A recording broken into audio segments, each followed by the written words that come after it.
할렐루야. 오늘 여호와께서 다윗과 함께 계심으로라는 말씀으로 여러분들에게 하나님의 말씀을 선포하겠습니다. 사무엘상은 여러 번 말씀드린 바와 같이 이중구조로 되어 있어서 끊임없이 하나님의 마음에 맞는 다윗과 하나님이 심히 원통하는 사울을 끊임없이 비교하고 있습니다. 다윗은 사도행전 13장 22절에 하나님이 다윗에 대해서 뭐라고 칭찬했냐면 다윗은 내 마음에 맞는 사람이라고 극찬을 했고, 하나님이 사울에 대해서 뭐라고 하셨냐면 사울은 왕이 된 것을 하나님이 후회한다라고 말했던 사람이 바로 다윗과 사울입니다.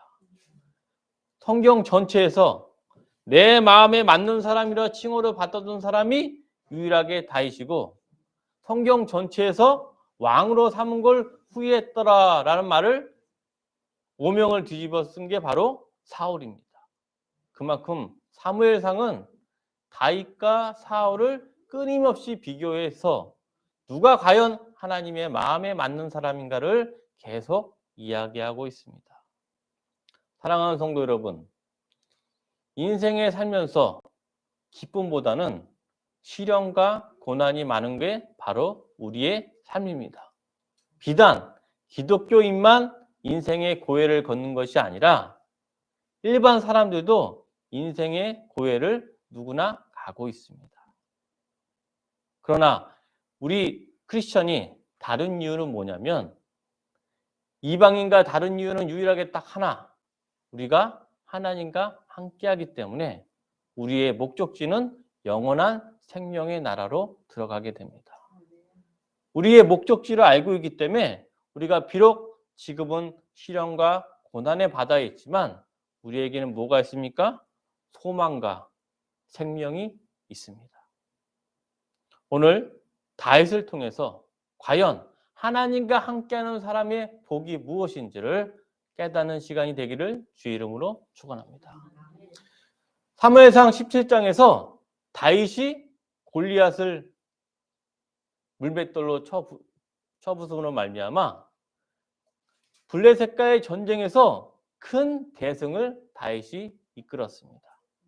이스라엘 사람들은 블레셋에 대해서 큰 트라우마가 있어요. 어떤 트라우마가 있냐?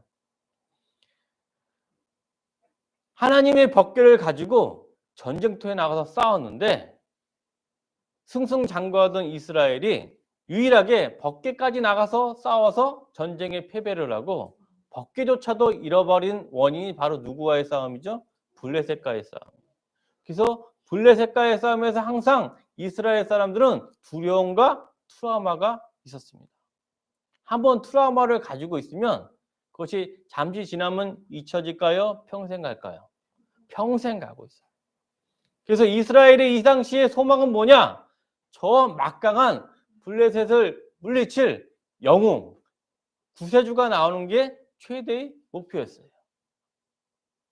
그런데 이 기다렸던 사울이 그런 구세주가 된 것이 아니라 10대에 불과했던 목동 다윗이 그 역할을 수행했습니다. 우리가 요즘에 영화배우나 가수나 갑자기 혜성같이 등장한 슈퍼스타가 있듯이 이 당시에 지금 BTS가 버금가는 슈퍼스타, 아이돌이 탄생을 했습니다. 누가요? 다윗이. 10대에 불과한 슈퍼스타 다윗이 혜성과 같이 등장을 했습니다. 우리가 인생에 살면서 큰 영광의 길이 있으면 영광과 더불어 뭐가 나타나냐? 고난이 함께 옵니다. 승승장구하는 게 다가 아니라 아무리 전쟁이 영웅이 돼서 세상 사람들에게 영광을 받더라도 그 안에는 또 고난이라는 또 하나의 양면이 있습니다. 우리 어떤 일이 일어나나 한번 보겠습니다. 사무엘상 18장 7절에서 8절 읽겠습니다. 오늘 본문 사무엘상 18장 7절에서 8절 말씀. 찾으셨습니까? 시작. 여인들이 뛰돌며 노래하며 이르되 사울이 죽인 자는 천천히요 다윗은 만만이로다 한지라. 사울이 그 말에 불쾌하여 심히 노하여 이르되 다윗에게는 만만을 돌리고 내게는 천천만 돌리니 그가 더 얻을 것이 나라 말고 무엇이냐 하고. 다윗이 블레셋을 무찌르고 이 개선 행진을 하는데 우리 여인들은 마음이 순수하잖아요. 뭔가 앞뒤 생각하는 게 아니라 그 본 마음을 드러냈어요. 그래서 어떤 찬송을 하느냐? 다윗은 만만이고 사울은 천천히예요. 그러면 천천히 많습니까? 만만이 훨씬 많습니까? 당연히 만만이 많기 때문에 무려 10배가 넘게 다윗을 칭송을 하고 있었습니다. 그래서 누구나 다 좋아하는데 인생사가 아무리 슈퍼스타가 나타나도 그 사람을 모두가 좋아하는 것은 아닙니다. 항상 인생에 양면이 있어요. 나를 좋아하는 사람이 있고 나를 시기하는 자가 있는데 그 시기하는 대표자가 바로 누구냐? 사울이었습니다. 사울이 뭐라 그러냐면 심히 불쾌하여 노하여. 굉장히 흥분한 나머지 뭐라 그러냐? 다윗에게는 만만을 돌리고 내게는 천천만 돌리니 그가 더 얻을 것이 나라 말고 무엇이냐. 아, 이제 다윗이 내 왕권을 빼앗아갈 구테타를 일으킬 수가 있구나. 사울이 마음에 새겼어요. 아, 이 역모가 일어날 수 있겠구나. 사랑하는 성도 여러분, 아무리 훌륭한 장군이 있더라도 왕을 잘 만나야 돼요. 우리나라 최대 영웅이 누구죠? 이순신 장군입니다. 근데 이순신 장군이 우리나라 역사상 최고의 장군임에도 불구하고 왕을 누구 만났냐? 왕이 선조를 만났어요. 선조도 똑같이 왜 이순신을 미워했냐면 나에게 영광을 돌리는 것보다 이순신한테 민심이 쏠리니까 아, 이순신이 모반을 할 수 있겠구나. 구테타를 일으킬 수 있구나 하면서 정치 권력에 대한 욕망 때문에 누굴 미워했냐? 아무리 이순신이 승승장구하고 연전연승을 하고 패배가 없더라도 이순신을 정치적으로 공격할 수밖에 없었습니다. 마찬가지로 그 개념을 생각하면 사울이 다윗을 모반을 생각해서 제거하려는 마음을 이때 갖게 됩니다. 그러나 이것은 단순히 정치적인 역학관계뿐만 아니라 그 전에 큰 사건이 일어났습니다. 어떤 사건이 일어났는지 우리 사무엘상 13장 12절부터 14절 말씀 한번 보겠습니다. 어떤 사건이 일어났길래 사울이 다윗을 제거하려는 마음을 이렇게 강렬하게 갖게 되는지 사무엘상 13장 12절부터 14절 말씀 찾으셨습니까? 사무엘상 13장 12절부터 14절 말씀 다 같이 봉독하겠습니다. 이에 내가 이르기를 블레셋 사람들이 나를 치러 길갈로 내려오겠거늘 내가 여호와께서 은혜를 간구하지 못하였다 하고 부득이하여 번제를 드렸나이다. 사무엘이 사울에게 이르되 왕이 망령되이 행하였도다. 왕이 왕의 하나님 여호와께서 왕에게 내리신 명령을 지키지 아니하였도다. 그리하였더라면 여호와께서 이스라엘 위에 왕의 나라를 영원히 세우셨을 것이거늘 지금은 왕의 나라가 길지 못할 것이라. 여호와께서 왕에게 명령하신 바를 왕이 지키지 아니하였으므로 여호와께서 그의 마음에 맞는 사람을 구하여 여호와께서 그를 그의 백성의 지도자로 삼으셨느니라 하고. 아멘. 길갈 사건을 통해서 사울이 하나님으로부터 왕권을 빼앗겨 버렸어요. 지금은 네가 왕이지만 네가 왕의 하나님의 말씀을 순종하지 않고 망령되이 행했기 때문에 너희 나라가 하나님의 마음에 맞는 지도자로 대체된다. 이 사건이 일어났기 때문에 사울은 이게 언제냐? 사울이 왕이 된 지 불과 2년 때 사건이 발생했기 때문에 항상 사울은 마음에 잠을 잘 이루지 못했어요. 왜? 모반이 일어날 수가 있구나. 사람이라는 게 아무리 왕궁에서 권력을 갖고 왕궁에서 호의호식을 한다 그래도 마음이 불편하면 아무런 의미가 있을까요? 없을까요? 없었어요. 그래서 사울이 이날만 생각한 게 아니라 그 이전부터 장기적으로 모반에 대해서 두려움을 항상 사울이 가지고 있는데 다윗이 나타나자마자 바로 사무엘이 자기에게 했던 예언이 생각나는 거예요. 마음에 맞는 사람을 구하여 내 자리를 대신하게 할 사람이 바로 저 다윗이구나. 순간 육감적으로 사무엘의 예언이 머릿속에서 생각날 수밖에 없어요. 그 전부터 잠을 자지 못했는데 지금 이 순간 더 잠을 잘 수 있었습니까? 없겠습니까? 이제는 낮에도 다윗이라는 트라우마에 사로잡혀서 사울이 제정신 온전한 삶을 살 수가 없어요. 어디에 나오느냐? 우리 사무엘상 18장 10절에 그런 배경 지식을 가지고 한번 읽겠습니다. 사무엘상 18장 10절 말씀. 시작. 그 이튿날 하나님께 부르신 악령이 사울에게 힘있게 내림으로 그가 집안에서 정신없이 떠들어대므로 다윗이 평일과 같이 손으로 수금을 타는데 그때에 사울의 손에 창이 있는지라. 이렇게 여기 보는 바와 같이 사울이 이 구테타에 대해서 너무 시달리다 보니까 악령이 그 안에 일어나서 사울이 정신분열증을 일으키게 돼요. 집권 초기부터 모반에 대해서 항상 트라우마를 가지고 있었는데 그 대표자 다윗이 등장한 걸 보고 사울이 이제 하나님이 함께하는 게 아니라 누가 함께해야 되죠? 악령이 사울에게 힘있게 임하고 있습니다. 이런 상황에서 다윗을 볼 때 사울이 어떻게 생각하겠습니까? 그것도 가끔 보는 게 아니라 다윗이 자기를 친위대장 역할을 하기 때문에 항상 다윗을 봅니다. 그래서 다윗을 볼 때마다 사울은 항상 365일 24시간 내내 생각하는 건 뭐냐? 저 다윗을 없애버려야 되겠다. 밥을 먹거나 잠을 자거나 사울의 생각은 딱 하나. 저 구테타 모반의 주동자 다윗을 죽여야 된다. 그래서 오늘 18장에 보면 이 짧은 18장이지만 다윗을 죽기 위한 계력이 무려 2번이나 발생을 합니다.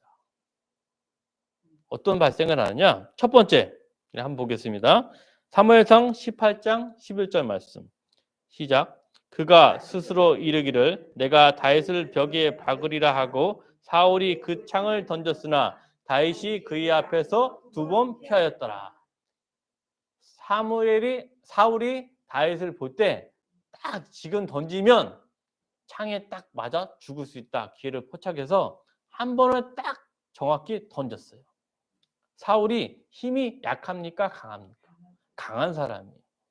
싸움의 재능이기 때문에 창을 한두 번 던진 솜씨가 있기 때문에 딱 정확하게 꽂힐 수가 있는데 무려 몇 번을 창을 던졌죠? 다윗에게 2번을 던졌는데 다윗도 그에 못지않게 용맹하고 재빠르기 때문에 2번을 피하였어요. 그러면 다윗도 그전에까지는 심증만 있었는데 이제 물증까지 있다는 게 확인이 됐죠. 다윗이 그때부터 이제 조심을 하는데 중요한 건 뭐냐면 사울이 다윗을 죽이기 위해서 2번째 계략을 생각합니다. 그게 무엇이냐면 바로 자기에게 딸이 있는데 이 딸에게 결혼을 안 했기 때문에 사위를 삼으려고 합니다. 사울이 어떤 계략을 하냐면 다윗에게 말해서 너를 사위를 사고 싶은데 단 조건이 있다. 지창금도 필요 없고 군사들도 필요 없고 필요한 건 무엇이냐? 바로 블레셋 사람의 포피 몇 개? 100개. 100개가 필요하다. 블레셋 사람의 포피 100개라는 것은 무엇입니까? 블레셋 사람의 무려 몇 명을 죽이게 됩니까? 100명을 죽여야지 포피가 나올 수가 있습니다. 특히 포피는 여자가 있을까요? 남자가 있을까요? 남자.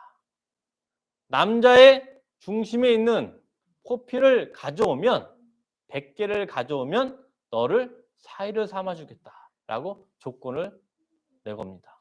사랑하는 성도 여러분, 사람이 한 명 죽이는 것도 어려운데 100명을 죽이게 되면 이 사람이 살 가능성이 있습니까? 없습니까? 없죠. 더군다나 약한 민족도 아니고 그 당시 최강, 지금으로 말하면 미국 같은 강력한 군사력을 가지고 있는 블레셋 사람에게 포피를 100개를 가져야 됩니다.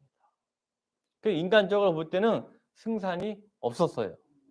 그런데 다윗이 블레셋 사람의 포피를 100개를 가져온 게 아니라 100 곱하기 2, 이중고니까 두 번을 나오고 계속 두 번을 피하고 곱하기 2를 하니까 100 곱하기 2는 뭐죠?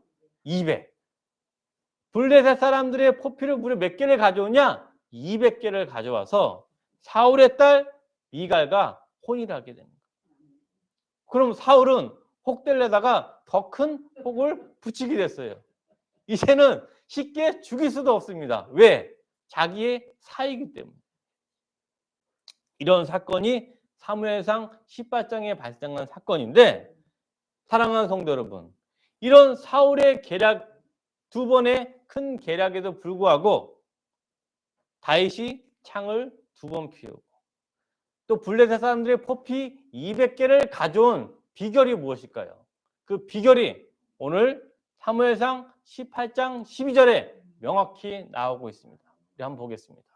사무엘상 18장 12절, 어떻게 다윗이 이러한 큰 계략과 시험과 어려움에도 벗어날 수 있는지 사무엘상 18장 12절 그 비결이 있습니다. 찾으셨습니까? 시작. 여호와께서 사울을 떠나 다윗과 함께 계심으로 사울이 그를 두려워한지라. 다윗이 사울의 계략을 벗어난 비결은 누구와 함께 때문에? 여호와 하나님과 함께 했기 때문에 어떤 고난과 시련이 와도 다윗이 슬기롭게 이겨낼 수가 있었습니다. 사랑하는 성도 여러분,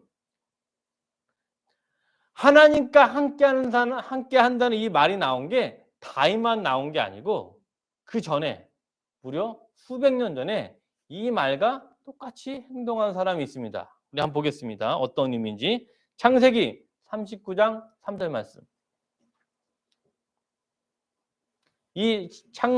방금 읽었던 사무엘상 18장 12절과 똑같은 하나님과 함께 했던 사람이 바로 나오고 있습니다. 창세기 39장 3절 말씀.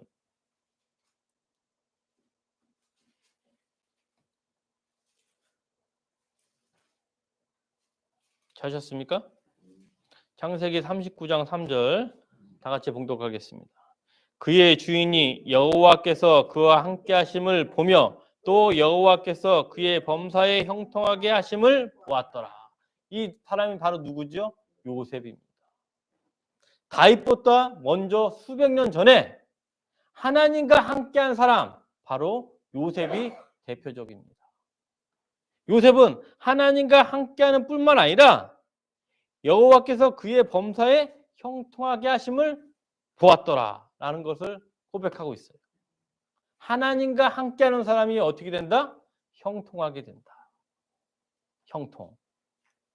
제가 구약의 번역 중에 히브리어 번역 중에 가장 우리의 기독교적으로 잘 번역한 말이 뭐냐면 형통이라는 말입니다.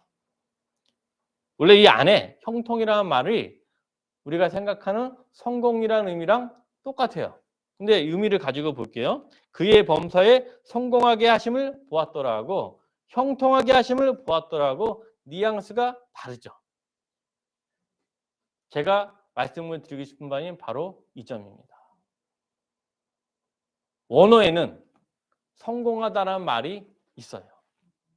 근데 우리 구약 성경에서 성공하다는 말을 피하고 왜 형통하게 하셨음을 보았더라는 말이 나올까요? 사랑하는 성도 여러분, 하나님이 주시는 가장 축복은 무엇이죠? 요셉과 다윗의 가장 큰 축복은 하나님과 함께 하신다는 겁니다. 하나님과 함께 하신다. 하나님과 우리와 함께 하신다는 말이 무엇이죠? 네 글자가 임마누엘. 이것이 가장 큰 복이기 때문에 가장 큰 복을 대표하는 두 글자가 바로 형통입니다. 사랑하는 성도 여러분, 형통임에도 불구하고 오늘 요셉과 다윗을 보면 성공만 있는 게 아니라 그 안에 시련이 같이 다가오고 있습니다. 요셉은 39장에서 3절에서 그의 주인이 여호와께서 그와 함께 하심을 볼 때 신분이 뭐였죠? 노예였어요. 노예의 삶이 형통할 수가 있겠습니까? 노예의 생명은 자기 게 아니라 주인에게 달려있어요. 마음에 들지 않으면 언제라도 주인에게 복이 날아날 수 있는 긴장의 순간이 바로 노예의 순간입니다. 그럼에도 불구하고 하나님은 뭐라 그랬냐? 여호와께서 그의 범사에 형통하게 하심을 보았더라. 이 본 주체는 누구죠? 주인이 봤다는 거예요.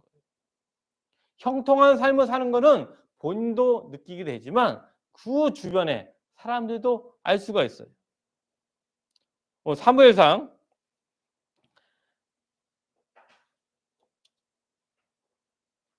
18장 15절 한번 보겠습니다. 사무엘상 18장 15절 말씀. 찾으셨습니까? 시작. 사울은 다윗이 크게 지혜롭게 행함을 보고 그를 두려워하였으나 다윗이 형통하고 하나님과 함께하는 것은 다윗만 느끼는 게 아니라 사울도 보고 있어요. 사울이 저 다윗은 구테타의 주동자가 됐음에도 불구하고 본 것이 있어요. 아, 다윗은 하나님과 함께하는구나. 그래서 어떻게 생각하죠? 하나님과 함께하기 때문에 죽이고 싶은 마음이 간절하지만 동시에 두려워하는 마음도 있었습니다. 하나님이 형통한 사람은 승승장구의 승리뿐만 아니라 같이 뭐냐? 고난이 같이 임하게 됩니다. 그게 바로 하나님이 주신 형통입니다. 인간이 생각한 형통은 무엇이냐? 복만 받는 거예요. 내 자녀가 서울대 가고 내가 부자가 되고 내가 좋은 아파트에 들어가고 이게 바로 세상이 생각하는 성공이라는 개념이지만 우리 하나님이 주신 형통의 개념은 뭐냐? 승리와 고난이 함께 오고 있다는 것입니다. 이 점을 마음에 새기지 않으면 오해를 할 수가 있어요. 왜 내가 교회에 나와서 오히려 더 힘들어지고 가족 간에 불화도 생기고 더 경제적으로 어려워질까? 분명히 하나님과 함께하면 형통 안 되는데 형통은커녕 왜 더 힘들어질까? 이런 생각할 수가 있었습니다. 다윗을 보십시오. 다윗이 10대 때, 10대 중반에 하나님의 기름 부음을 받아서 그 삶이 왕이 될 때까지 무려 15년에 걸쳐서 하나님과 함께하면 형통의 삶을 누리지만 외적으로 볼 때는 가진 게 없고 항상 죽음의 생존의 문제에 고민할 수 없는 게 바로 다윗이었습니다. 굉장한 아이러니지 않습니까? 하나님의 기름으로 왕으로 기름을 받았는데 10여 년이 지나도록 왕은커녕 당장 목숨이 총각에 없어질 위기를 누린 것이 바로 다윗이었습니다. 그게 바로 하나님이 말한 형통입니다.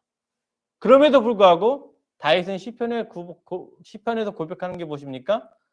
깊은 골짜기를 다릴지라도 내가 해를 두려워하지 않는 이유는 무엇입니까? 여호와와 함께 하시기 때문에.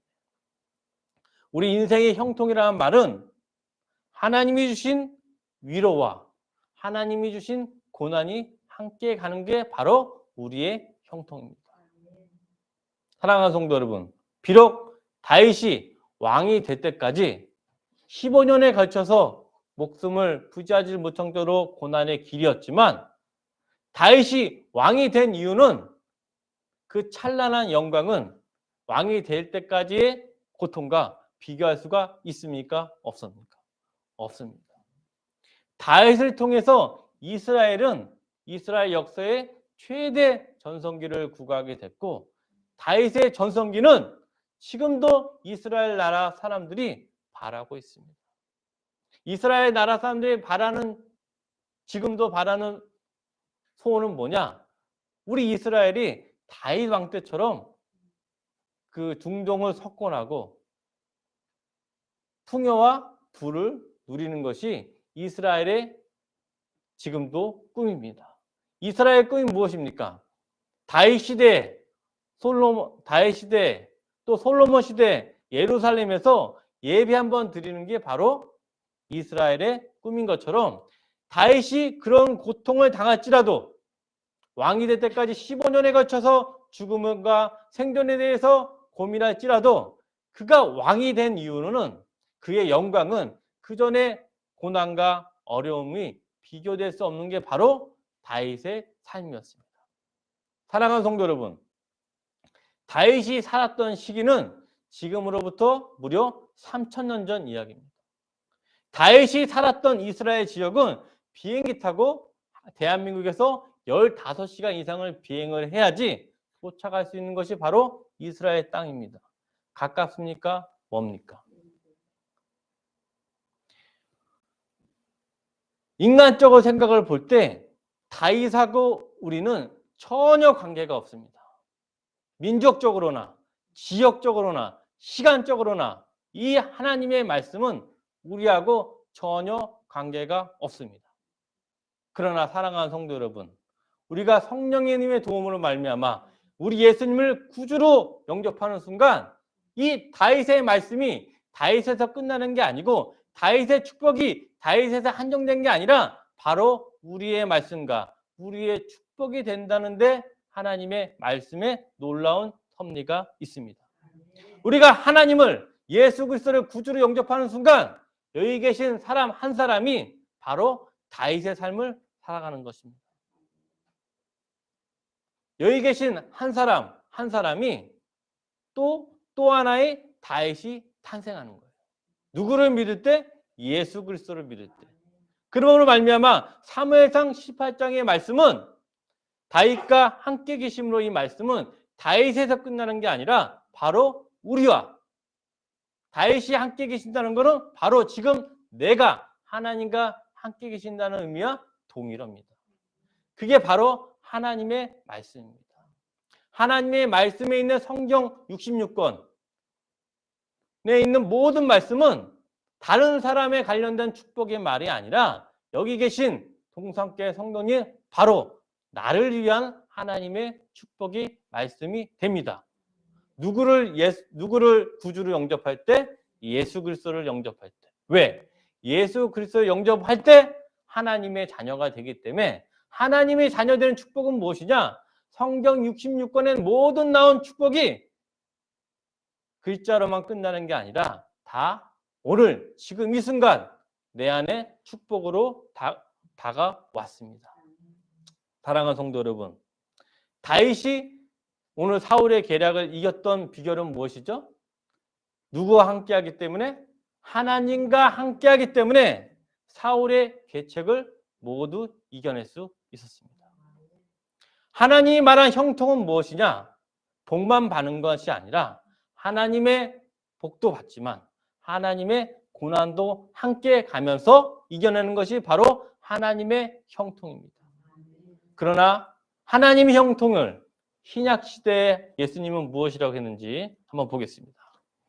구약시대에 하나님과 함께한 형통이 신약시대에 어떻게 되는지 한번 보겠습니다.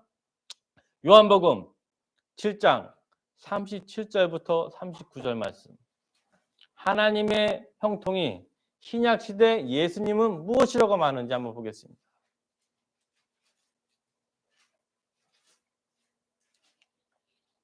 찾으셨습니까? 요한복음 7장 37절부터 39절 말씀. 찾으셨지요? 시작. 명절 끝날 곧 큰날에 예수께서 서서 외쳐 이르시되 누구든지 목마르거든 내게로 와서 마시라. 나를 믿는 자는 성경의 이름과 같이 그 배에서 생수의 강이 흘러나오리라 하시니 이는 그를 믿는 자들이 받을 성령을 가리켜 말씀하신 것이라. 예수께서 아직 영광을 받지 않으셨으므로 성령이 아직 그들에게 계시지 아니하시더라. 아멘. 구약시대에 하나님과 함께함은 신약시대에 뭘 말하느냐? 성령님과 동행함을 나타나고 있어요. 누구와 동행한다고요? 성령님과 동행한다. 근데 예수님은 성령님을 뭐라 그러냐? 그 배에서 생수의 강이 흘러나오는 게 바로 뭐라고요? 성령님이라고 합니다. 뭐가 흘러요? 배에서? 생수의 강이 흘러. 사랑하는 성도 여러분, 강가에 배가 한 척이 떠 있습니다. 배가 한 척이 떠 있는데 배가 물 속에서 물 위에 있을 때는 배가 역동적으로 다닐 수가 있어요.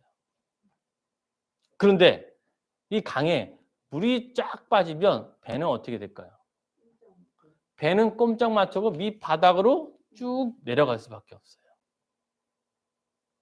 사랑하는 성도 여러분, 왜 물이 성령님과 비슷하다 그러면 우리가 신앙생활하면서 우리는 예수 그리스도의 방주에 타 올랐어요. 그런데 예수 그리스도의 방주에 올라타면 물이 있으면 강가에 물이 가득 차면 역동적으로 다닐 수 있는 반면에 물이 싹 빠지고 나면 밑바닥까지 배가 내려가게 됩니다. 내려가게 되면 밑바닥에 내려오면 밑바닥에 부딪힌 자갈과 여러 가지 바위에 닿게 돼요. 다시 말하자면 우리가 인생에서 성령님으로 가득 찰 때는 근심과 걱정의 생각이 안 드는데 성령님의 역동성에 빠지게 되면 고민이 하나씩 나오는데 지금 고민뿐만 아니라 과거 20년, 30년 고민까지 같이 모든 게 생각나는 게 바로 우리의 삶입니다. 이 고민이라는 게 무서운 게 뭐냐면 한번 최근의 고민이 언제까지 생각나냐면 그와 연관된 50년 전, 60년 전 수많은 고민이 한꺼번에 몰려와서 인생의 가장 큰 벼랑 끝으로 몰리게 됩니다. 뭐냐? 강가에 물이 없을 때.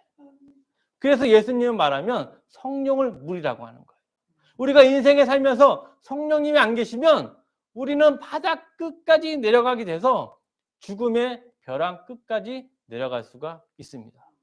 사랑하는 성도 여러분, 그래서 예수님을 성령을 물이라고 왜 말하냐면 이스라엘 지역 사람들 중에서 우리 대한민국은 물이 많지만 이스라엘 사람들은 광야와 사막의 주변에 있기 때문에 물이 조금이라도 없으면 바로 목숨을 잃을 수가 있어요. 우리가 생각하는 대한민국의 생수와 이스라엘 지역의 생수는 의미가 너무나도 다른 거예요. 우리가 생수 한 병 안 먹더라도 수돗물 먹으면 되잖아요. 근데 이스라엘은 생수가 나지 않으면 온 가족이 목숨을 잃을 수가 있어요. 다시 모르냐? 우리가 기독교인, 그리스도인의 삶을 사는데 성령님이라는 생수가 없으면 배가 물이 없을 때 밑바닥에 내려가서 결국엔 사막으로 갈 수 있듯이 우리 성령님을 끊임없이 채우지 않으면 우리는 사망의 골짜기에서 가는 것이 될 수가 있습니다. 그러나 생명물, 하나님의 성령으로 말미암아 사망의 골짜기가 아니라 생명의 생수의 강으로 뛰어 들어갈 수 있는 게 바로 성령님입니다. 그래서 예수님이 뭐라 그러냐? 내가 하늘로 올라가지만 너희에게 성령을 주니까 성령을 항상 기도하라고 나옵니다. 사랑하는 성도 여러분, 우리 누가복음 11장 9절에서 13절 말씀 보겠습니다. 성령님을 어떻게 우리가 만날 수 있는지, 성령님이 왜 생수의 강인지 한번 보겠습니다. 누가복음 11장 9절에서 13절 말씀. 우리 생명의 방주에서 물이 없어지는 순간 우리는 저 밑바닥으로 내려갈 수밖에 없어요. 찾으셨습니까? 누가복음 11장 9절에서 13절 말씀 다 같이 봉독하겠습니다. 내가 또 너희에게 이르노니 구하라 그러면 너희에게 주실 것이요 찾으라 그러면 찾아낼 것이요 문을 두드리라 그러면 너희에게 열릴 것이니 구하는 이마다 받을 것이니 찾는 이는 찾아낼 것이요 두드리는 이에게 열릴 것이니라. 너희 중에 아버지 된 자로서 누가 아들이 생선을 달라 하는데 생선 대신에 뱀을 주며 알을 달라 하는데 정갈을 주겠느냐. 너희가 악할지라도 좋은 것을 자식에게 줄 줄 알거든 하물며 너희 하늘 아버지께서 구하는 자에게 성령을 주시지 않겠느냐 하시니라. 아멘. 누가복음 이 본문에서 말씀을 보면 예수님이 세 가지를 명령합니다. 첫 번째 구하라, 두 번째 찾으라, 세 번째 두드리라. 그런데 중요한 점은 이 대상이 중요한 거예요. 예수님이 구하라, 찾으라, 두드리라는 대상은 재물의 복이 아니고 아들이 서울대 가는 것도 아니고 질병에 고쳐지는 것도 아니고 무엇이냐? 목적이 있습니다. 누가복음 12장 13절에 구하라, 찾으다, 두드리라 대상은 무엇이죠? 바로 성령 하나님입니다. 사랑하는 성도 여러분. 그런데 이 한글로 읽으면 구하라, 찾으라, 두드리라 의미를 오해할 수가 있어요. 헬라어 원어로 들어가게 되면 이 말에 생략이 됐어요. 뭐냐면 끊임없이 계속 구하라, 찾으라, 두드리라 끊임없이 계속이라는 말이 들어가 있는데 한국어 특성상 살리지 못했는데 이건 무엇이냐? 구하라, 찾으라, 두드리라를 한 번만 구하라, 한 번만 찾아라, 한 번만 두드리라가 아니고 성령님이 올 때까지 계속 구하고 계속 찾고 계속 두드리라는 의미입니다. 할렐루야. 성령님은 뭐라고요? 물입니다. 물. 여기에서 이스라엘 지역의 물은 우리가 알고 있는 대한민국의 물과 전혀 다른 거예요. 이스라엘 지역에 생수가 없으면 바로 죽음을 가고 있습니다. 그러면 이 생수를 위해서 대표적으로 기도한 사람이 구약에 한 명 나옵니다. 한번 보겠습니다. 열왕기상 18장 42절부터 43절. 물을 구하기 위해서, 생수를 구하기 위해서 어떻게 기도했는지, 찾으라, 두드리라, 구하라, 이 대표적으로 행동한 사람이 열왕기상 18장 42절부터 43절에 나옵니다.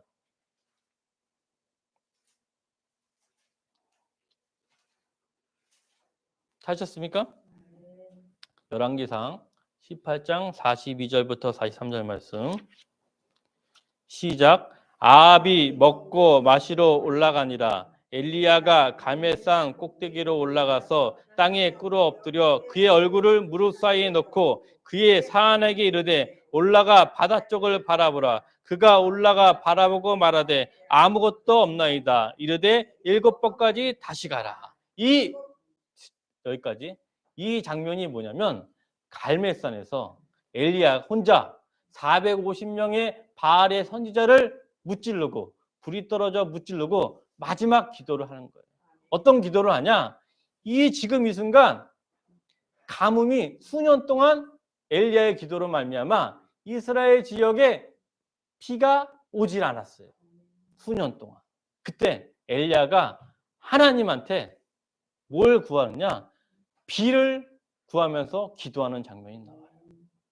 엘리야 같은 위대한 선지자면 비를 구하는데 한 번이면 기도할 것 같은데 엘리야가 구하라, 찾으라, 두드리라를 어떻게 기도하냐? 갈멜산 꼭대기에 올라가서 땅에 꿇어 엎드려 그의 얼굴에 무릎 사이에 넣고 간절히 기도하는데 한 번만 기도하는 게 아니라 하루 종일 7번까지 기도할 때 비로소 하나님의 성령이 나타내는 비가 내립니다. 이 비는 단순히 비가 아니고 찾으라, 두드리라, 구하라, 성령의 비를 상징하는 거예요. 이럴 때 비로소 무엇이 나타나냐? 성령님이 나타나셨습니다. 오늘 사순절 기간입니다.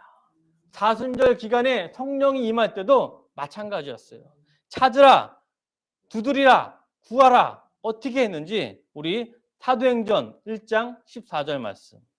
구하라, 찾으라, 두드리라 이 말씀 안에는 가로하고 계속해서 반복해서 끊임없이 라는 말이 헬라어에 들어가 있어요.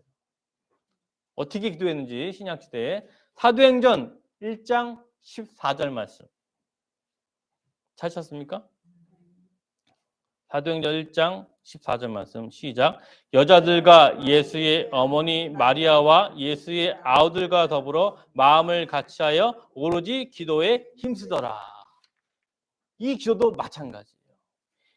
예수의 어머니 마리아와 예수님의 형제들이 마음을 같이 오로지 기도에 힘쓰더라. 이 말은 한 번만 기도한 게 아니라 성령님이 강림할 때까지 마가다람에서 계속하여 끊임없이 기도할 때 누가 나타나셨습니까? 성령 하나님이 임재하여 오순절 성령 강인절이 나타난 것입니다.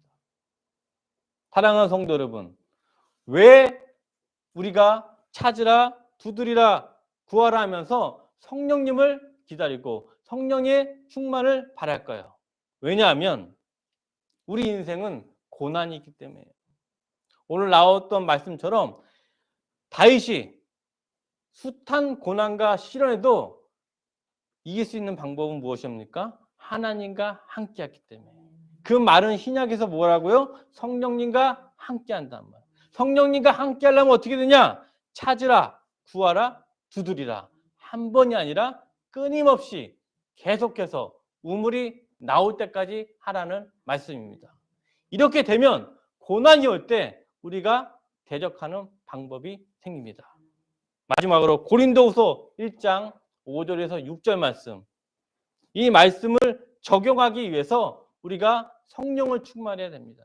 성령이 충만하지 않으면 사망의 골짜기의 끝에 다다를 수가 있어요. 왜? 강가에 물이 없기 때문에. 우리가 타고 있는 예수님의 배가 물이 없으면 바다 끝까지 내려갈 수가 있습니다. 고린도후서 1장 5절에서 6절 말씀. 이게 바로 성령 하나님과 함께할 때 일어날 수 있는 하나님의 놀라운 기적입니다. 찾으셨습니까? 고린도후서 1장 5절에서 6절 말씀 시작. 그리스도의 고난이 우리의 넘친 것 같이 우리가 받는 위로도 그리스도로 말미암아 넘치는도다. 우리가 환난 당하는 것도 너희가 위로와 구원을 받게 하려는 것이요 우리가 위로를 받는 것도 너희가 위로를 받게 하려는 것이니 이 위로가 너희 속에 역사하여 우리가 받는 것 같은 고난을 너희도 견디게 하느니라. 아멘. 할렐루야. 우리가 인생에 살면서 고난과 어려움이 있지만 하나님과 성령님과 동행할 때 무엇이냐? 성령을 통해서 예수님의 위로와 구원을 받을 수가 있어요.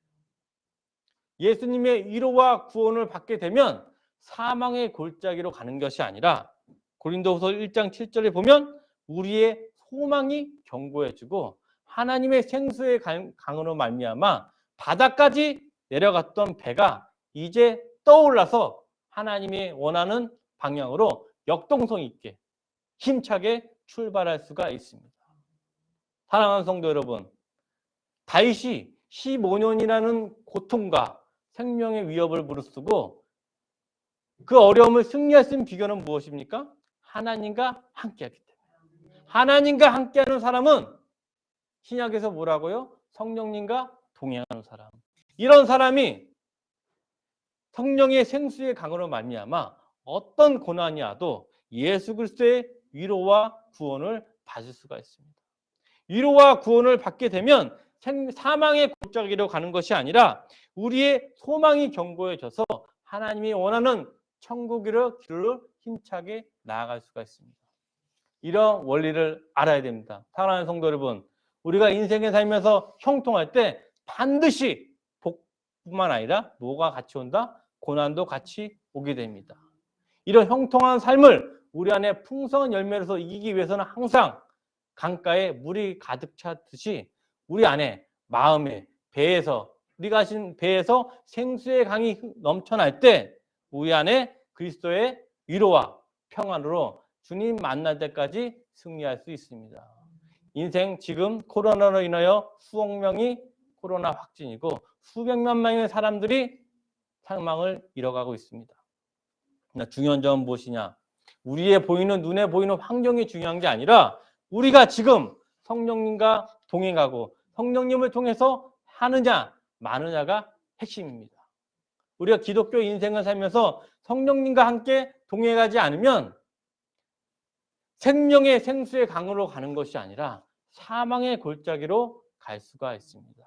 오늘 집에 가셔서 고린도후서 1장 5절부터 7절까지 말씀을 성령 하나님과 동행할 때 그 의미를 알 수 있으시, 이 말씀으로 말미암아 다윗이 그 어떤 시련과 고난을 이겨낸 것처럼 우리 안에 승리의 깃발을 하나님께 영광을 돌리기를 주의 이름으로 축원합니다. 아멘.